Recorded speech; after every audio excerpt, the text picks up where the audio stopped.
درباره بردوامی حلمت پارتا دموکراتا کردستان سوریا جبو کمکرنا آلیکاریان جزار دیتین عرض هجه لجندریس و عفرینی زبر خب دم میوان خواه برس کوا حسن اندام انجمن حرمیه پارتا دموکراتا کردستان سوریا برس کوا گلکسپاس لسر بجداربوناته دسپیک ده اگر تجمره بحثا چوانیه بریوچونه حلمت پارتا دموکراتا کردستان سوریا بکه لکامپا فایده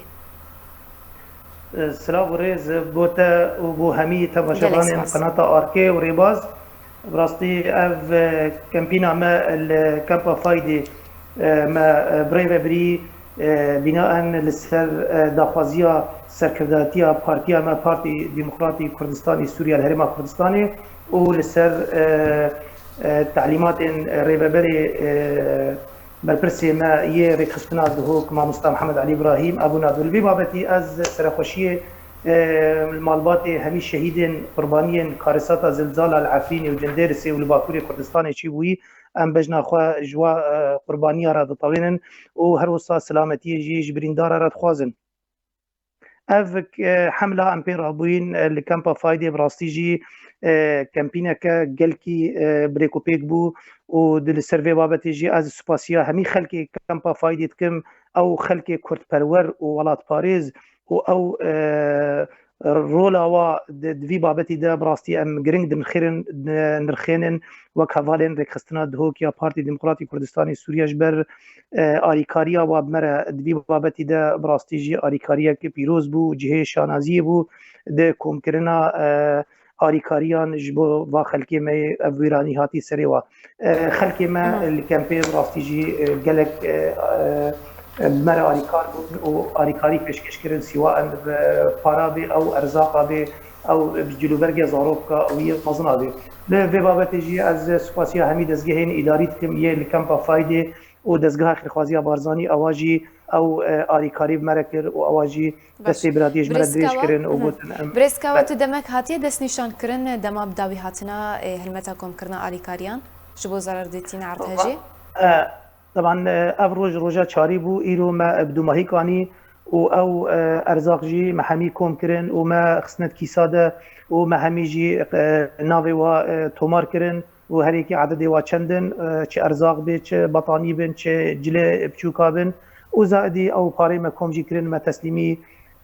سركرداتي اخو كرن مصطفى محمد علي ابراهيم ابو نادو او جدريكا خره وتسليمي قياده ما يا هريما كردستاني كي دا بكينن برادري ما يل عفريني وجنديرسي باش تو دمك يانجي تو زانياري لبر دستي تهنا دي كنجي افعالي كاري درباسي عفريني ببن وبكهيجن زراديتين عفريني وجندريسي بێگومان ئەو بریارە جەنابێ سەرۆک مەسعود بارزانی و سەرۆک نیچیروان و سەرۆک مەسرور جیدایی خەلکی کوردستانی هەمی بدێ کەمپینی ڕابوون هەمی دەستگەهێن خۆی یە حکومی و یە حزبی و یە عشائری و کەسایەتیجی لە هەنی وەکل دەڤەرەمە مەدیتی بەرچاوی خوا سیوان فایدێ بەلد بێ ئەو دومیز معسکر بێ ئەو لە شاریا بێ ئەو سێمێلی بێ هەمی ئەف لیجان چی ببوون و هەمیە دەست بێ کەمپینی کردبوو طبعا تەنسیقا مەهەمیە وێ درێکا دەستگا خێرخوازیە بارزانی ربي واكيد او اريكاري ايرو دفعات الدويه جها باجاري جنديرسي دريكا ابراهيم خليل ودريكا ولاتي تركيا را ديسا از بيجم بلكي نيزيكترين وقت اف اريكاري ماجي ام تسليمي واجهي بيوندي دار بكن و على الاغلب جي وي دزغها خرقازيه بارزاني بي او دريكا خوره و اريكاري مكوم كرين وهميا بكنن باجاري جنديرسي وباجاري عفريني لكردستان روج افا والودي ورنا دابش كرن سروا كسيتي او ويراني سريوا هاتی چکرن بريس كواش خو تجي لكامبا فايدة مينا اگر تجمره بحثا كارفادانا خلكي دنافا كامبيدا يانجي دلخوشيه لباوا تشيبو درباري درباسبونا دزگا خيرخوازيا بارزاني ودا باشكرنا آليكاريان لسر خلكي جندريس وعفريني براستي از وک کسایتی کی دوی کمپیت دیجیم لکمپا فایدی وک حواله کی رخصتنا پارتی دموکراتی کردستانی سوریا دوی کمپیدا او هست بمره چی بو ملت ما ملتکی وفادار ملتکی ما ملتکی کرد پرور و ولات پاریزه او هست انسانی و نتوایتی یل دف خلق ما پیدا بوی براستي جي ام بجنا خجيره طويله نجبر اف كاريساتا هاتي سري خلقي مال عفريني ملتي ما همي بيشا همي دليوا بيشكست وهمي جي برولا خرابون باركي خرابون وهمي اجي دستيبراتي دريش كر يعني بي جداي بي جياوازي وبي فرق وبي كيموكاسي جي شيبون از براستي از في يعني وقتی از نهاد بیجم هوا او شعور بمرد شد بی او هست بمرد شد بی ملتی ما هجایا مو خود برده جان فیدا بکی ملتی ما هجایا گو امکاربن تشتکی جیره بکن پیش روزی ده دا ملت بکی آرامی و بکی مافی خو یه سرشتی و مافی خو نتوی جبر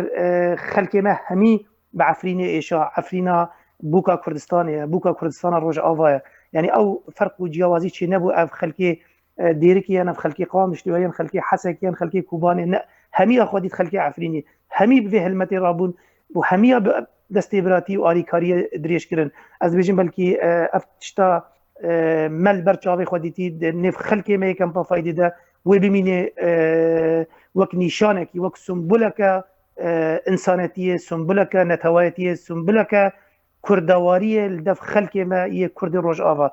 وبيقومان خلكي ما يه كردستان عراقي جي طبعا مدي تشاوا خلكي دراشتا جلي خوا أوا تشوكا أوا زاروكا دراشتا ألعاب خوا يه زاروكا يعني جلي خوا يه مالي دبرن تسليمي أوا مراكزات دكرن أو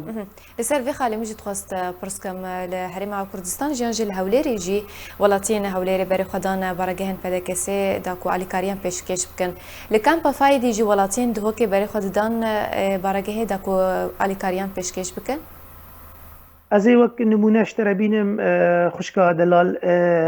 السيداي عقيد عبد الغفور السيد محمد برزنجي وك آمر بتليوني وانكيد فرماندا دهو كده او بيشمرگي خو كوم كرن وقت اف ويراني شيبو اف كاريسات هات سري خلكي ما عفريني دني فوادا اخفي وقت اف كاريسات هاتي سري برادري ما خلكي روج افا ام حزدكن ون همي وك بيشمرگي كردستاني بيشمرگي كردستان عراقي بتليونا وانكي ام حزدكن ون اريكاري مربكن بخلكي مربكن براستيجي او هستي كردواري لدف خلكي ما يباشوري كردستاني جي مديد كردستان یک پارچه سینوری هاتی دانی دنا بین کردستان سوری و ترکیه و عراق و ایران ده سینوری که مصطنع ام همی کرد یکن او ایشات سری باجاره کی کردا ایشات سری پارچه کی کردستان همی پیت حسن او دستبراتی هاتی دریش کرن قبل و کسی پیشمرگی کردستان عراقی و طبعا ام بجنا خوش طویل ام بلند دنرخینن و سیدای عقید او بخواهات آریکاری تسليمي مكتبه مكر لكامبا فايده وام سباسياويت كن وقالك برادري معي خلكي كردستان عراقي ومامستا مشير رزيكي اندامي انجمنا باريزغا دهوكي اويجي هات طبعا وكسايتيكي منطقه دهوكيا وكسايتيكي حكوميه نافدارجي ده باريزغا دهوكي ده اويجي قالك ارزاق انين واريكاري انين مكتبه ما تسليمي مكرن وبحث بكن ون فيجي ما قبول بكن ام وكردي كردستان عراقي ام في خموكوفان وايش وجانا خلكي خويا عفريني بحسن وامجي دستيبراتيه جوار دريشكن طبعا بصدي نمونه بفيرنجي هنا لكن من وقت نمونه انين انه اف هستي نتواتي يلدف برادري ما كردستان عراقي نكيمي او هستي نتواتي يلدف كردي ما اي كردستان سوري شبو ام كرديكن كردستان يك بارچه ملتي كرد هجايا خو برده جان فيدا بكي باش كاوا حسن اندامي انجمنا هرميه بارتا ديمقراطيا كردستان سوريا جالكس باس